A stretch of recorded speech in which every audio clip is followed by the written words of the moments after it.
What I want to read next is the first few pages and then the last few pages of a book called Imaginary Gardens. And the title comes from the Marion Moore poem, Poetry, Imaginary Gardens Full of Real Toads. So I suppose the book is kind of about poetry, or more pertinently about language and the relationship between language and the world.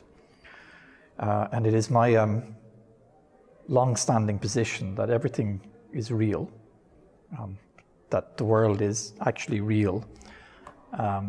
It's not something that, if we're not looking at it, doesn't exist anymore, or if we're not talking about it, we don't bring the world into being through language. Quite the opposite. We trash around in language, vaguely trying to make sense of what bits of the world we can. So it's a book really that takes as its starting point the inadequacy of language to the world.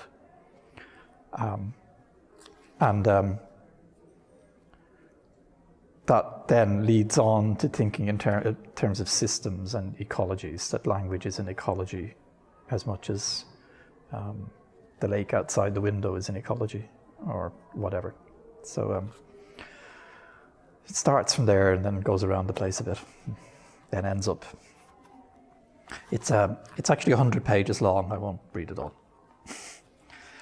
These trees, this grove, this garden, lost in morning, the very edge of day. An order sun imposes, random, these shrubs, these beds, this pathway. Stand and wonder why these walls, these trees, that very foxglove. Wait now, spring will come again.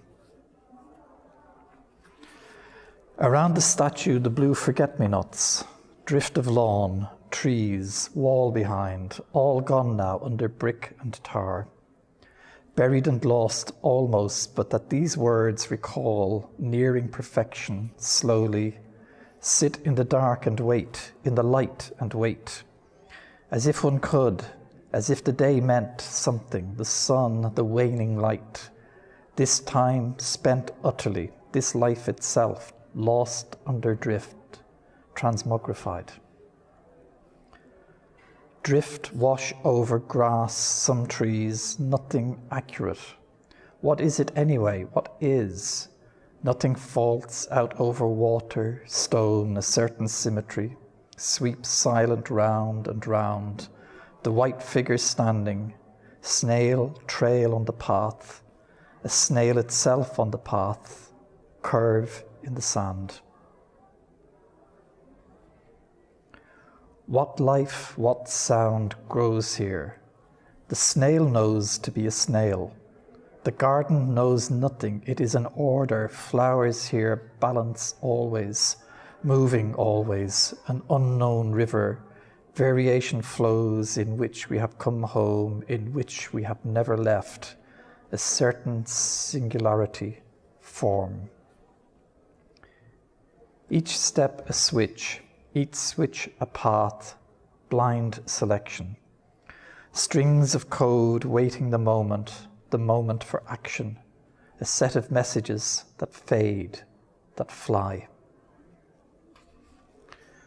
Garden gone to seed, elder and thorn, an old tin bath grown through, lost in the lushness, a house reintegrating, and robin singing out.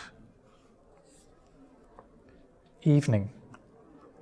Birds descend, nervous, to feed, perhaps watchful, lost in the task, young now, growing. Nothing renews here, each new thing new, cycle broken, silence palpable, rest here in memory, wait, impromptu song, beneath the run of days. And now, towards the end of the book.